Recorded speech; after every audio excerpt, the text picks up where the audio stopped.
Krishna Chaitanya Prabhu Nityananda Shri Advaita Gadadhar Srivasati. Hare Krishna, Bhagavad-gita, here it is. Woohoo! And we're reading Bhagavad-gita as it is, translation and purport by His Divine Grace A.C. Bhaktivedanta Swami Prabhupada.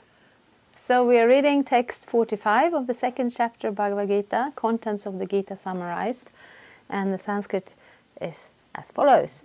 Traigurnya Vishaya Veda Nishtraigurnyo Bhavarjuna Nirdvandvo Nitya Sattvastho Niryoga Kshema Atmavan. The Vedas deal mainly with the subjects of the three modes of material nature. O Arjuna, become transcendental to these three modes. Be free from all dualities and from all anxiety for gain and safety, and be established in the self. Yes, it's a very good instruction. That's how Bhagavad Gita begins. Then, of course, we will also hear a little bit on how to do that, because that's easy to say, become transcendental. Yes, but at least we want to know what we are supposed to do. We, Arjuna, and also us, living as human beings in a human body, spirit souls, we can become transcendental. Isn't that nice? Purport. All material activities involve actions and reactions in the three modes of material nature. They are meant for fruitive results, which cause bondage in the material world. The Vedas deal mostly with fruitive activities to gradually elevate the general public from the field of sense gratification to a position on the transcendental plane. Arjuna, as a student and friend of Lord Krishna, is advised to raise himself to the transcendental position of Vedanta philosophy, where, in the beginning, there is Brahma Jigyasa, or questions on the supreme transcendence. Yes, so the Vedas, we may not be very familiar with the Vedas here in the West, but they are a vast body of knowledge. There are scriptures, and they are preserved and kept here and there, and I don't even know if it's possible to get a full picture of all of it, but there is an idea of the structure of the different divisions and their different goals and instructions, and they differ a lot, but they are held together by that red thread that is all about us as human beings becoming regulated and becoming, how to say, directed. We need directions. We need to know where we're going. The problem with the Vedas is that they can seem to be a little contradictory. They can seem to be like different schools of thought. It may not be so easy to see the connection. So therefore we are quite fortunate to start with the Bhagavad-gita, because we start with the essence. And if you start with the essence, then the other parts, it will be more easy to see how they are held together than if you start in one end or the other end. So Brahma Jigyasa, inquire into the self. We wake up one day and we wonder, who am I? And that is the beginning of spiritual life. But a society, of course, contains people who are not on that level of Brahma Jigyasa, and if society as a whole is organized in such a way to be supportive of spiritual life, but also to practically function in this world, we need to have room for everybody. So the Vedas, they have room for everybody. And depending on where you are, both in a spiritual sense and in a material sense, different aspects of the Vedic knowledge will be more applicable and will be the point where you start off and where you can be situated. Although, since we are not part of that framework and our society cannot be blamed for being particularly Vedic at all, that knowledge is not spread in that sense, we are advised to start with the essence and to not get entangled and confused by, how to say, the differing schools of the Vedas.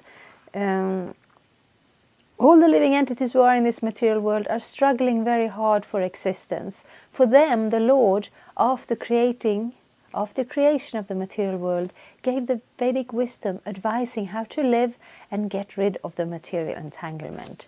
When the activities for sense gratification, namely the Karma Kanda chapter, are finished, then the chance for spiritual realization is offered in the form of the Upanishads, which are part of different Vedas, as the Bhagavad-gita is a part of the fifth Veda, the Mahabharata. The Upanishads mark the beginning of transcendental life. As long as the material body exists, there are actions and reactions in the material modes. One has to learn to tolerate in the face of dualities such as happiness and distress, or cold and warmth, and by tolerating such dualities, become free from anxieties regarding gain and loss. This transcendental position is achieved in full Krishna consciousness when one is fully dependent on the goodwill of Krishna. So this is quite a leap. And we are very fortunate that we don't start off, because we see that sometimes, especially with religion, I would say, dependent on your family, your country, and your time where you are born. That defines your religion. And then children grow up and they ask, and then the parents say, well, we are Christians, or we are Catholics, or we are Muslims, or we are Hindus, we are worshippers of Shiva or Vishnu, because that's what we do in our family. And that is all very well, because it helps to keep you regulated and it helps society to be regulated, but it doesn't satisfy that question from the soul, who am I? So the Vedas are meant for that purpose, that we are not all asking that question. So those who are not asking that question, those who are not determined, here we read the last verse, the minds of those who are too attached to sense enjoyment and material opulence and bewildered by such things, the resolute determination for devotional service does not take place.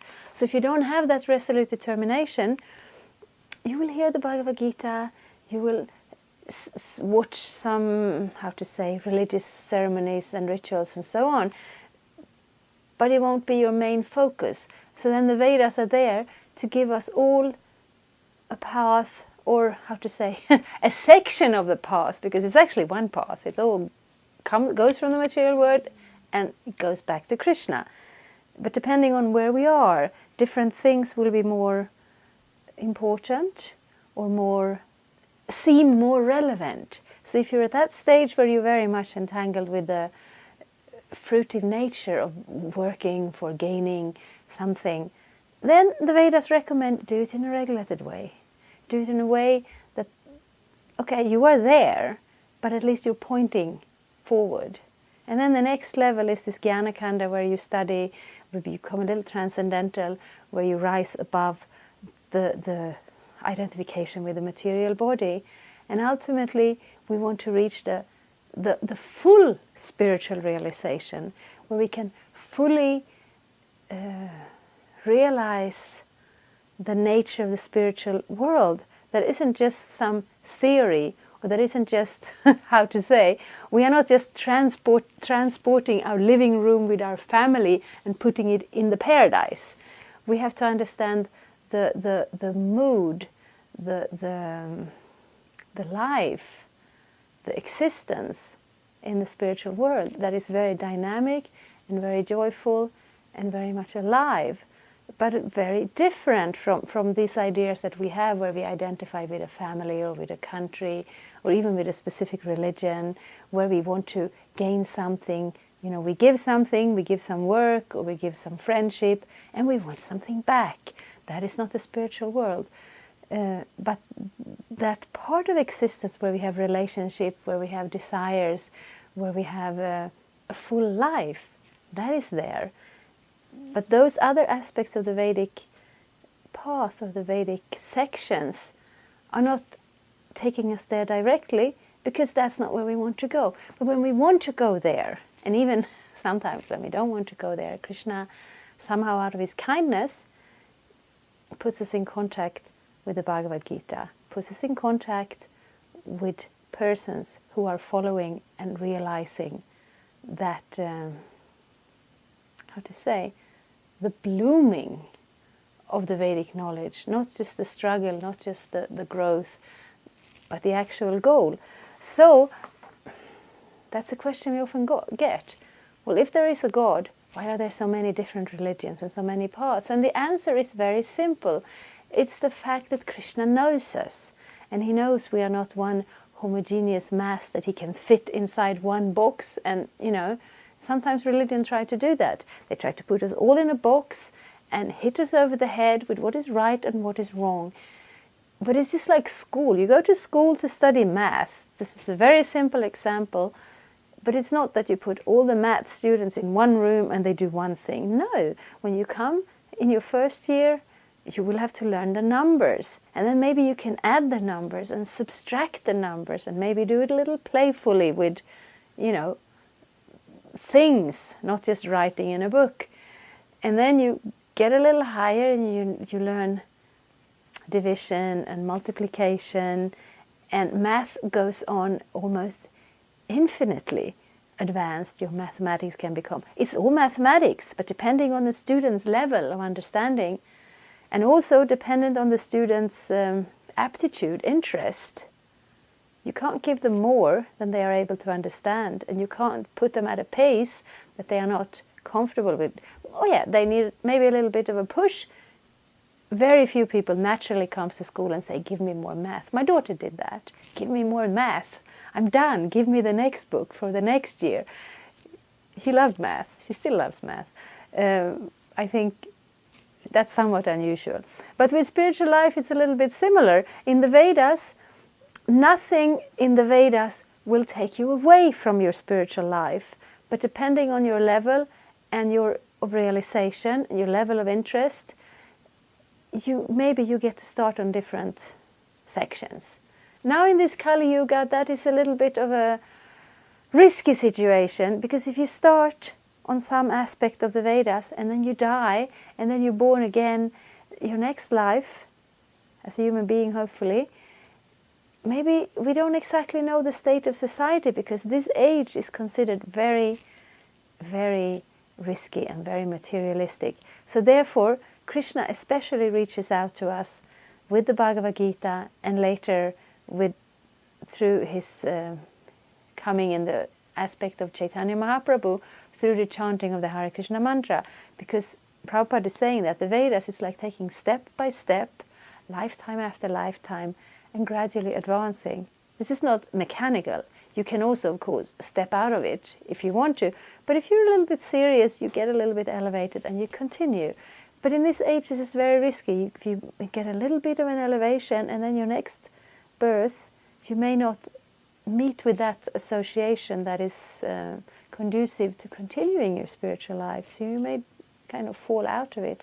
So we want to start our bhakti as soon as possible.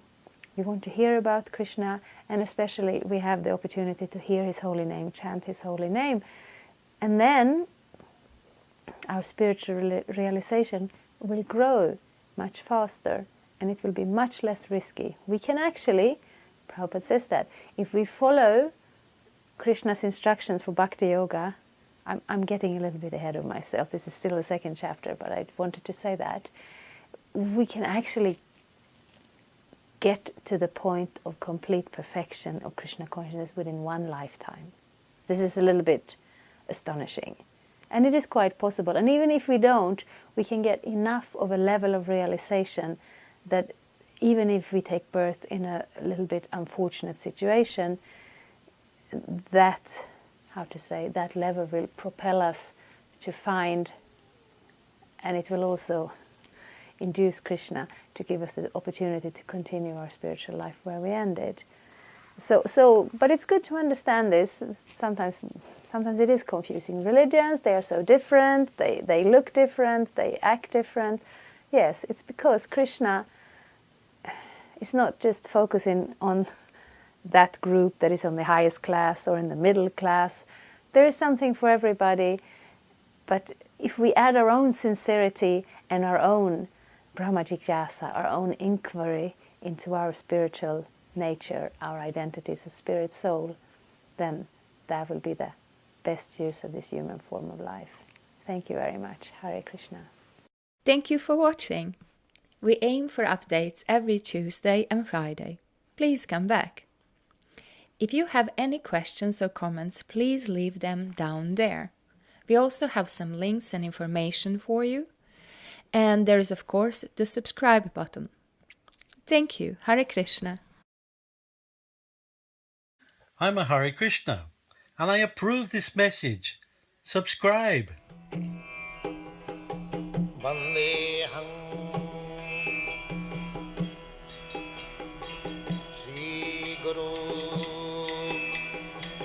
Shri Juta Padakamalang